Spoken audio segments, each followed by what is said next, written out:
বছর পেরিয়ে গেলেও জল পাচ্ছেন না পৌর এলাকার মানুষ।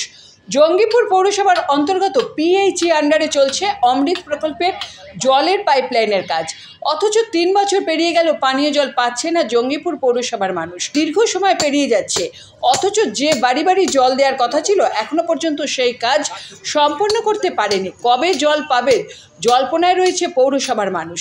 জঙ্গিপুর পূর্বপাড়ের মানুষের অভিযোগ, এখনো পর্যন্ত জঙ্গিপুর পূর্বপাড়ে প্রায় ৭৫% কাজ হয়নি অমৃত প্রকল্পের জলের পাইপলাইনের। জানা যাচ্ছে জঙ্গিপুর পৌরসভার ১, ২, ৩, ৪, ৫, ৬ নম্বর ওয়ার্ডে একেবারে জল সরবরাহ হচ্ছে না। মানুষ বাড়াবে না, এইভাবেই কাজ চালিয়ে যাবে, কোনো ভ্রুক্ষেপ নেই। পৌর কর্তৃপক্ষ এই ব্যাপারে উদাসীন, তাদের উপর যে প্রেসার ক্রিয়েট করবে জানি না, কোনো ক্ষমতাবান গোষ্ঠী হয়তো এই কাজের বরাতটা পেয়েছে, তাদের উপর হয়তো পৌর কর্তৃপক্ষ ছড়ি চালাতে পারছে না।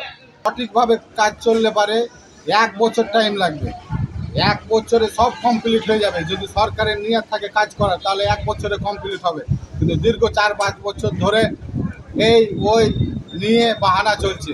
অভিযোগ, পৌরসভা থেকে বারবার প্রতিশ্রুতি দেওয়া হচ্ছে, অথচ প্রতিশ্রুতি অনুযায়ী এখনো পর্যন্ত অমৃত প্রকল্পের জল সরবরাহ করা হয়নি।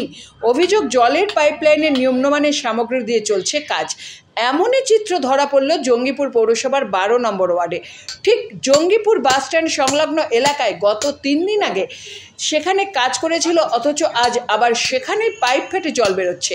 দেখা যাচ্ছে যেখানে পাইপ ফেটে জল বেরোচ্ছে সেখানে পাটের দড়ি দিয়ে জল আটকানোর চেষ্টা করছে মিস্ত্রি। ফলে এই জলের পাইপলাইন কতটা দীর্ঘমেয়াদী সেই জল্পনায় সাধারণ মানুষ।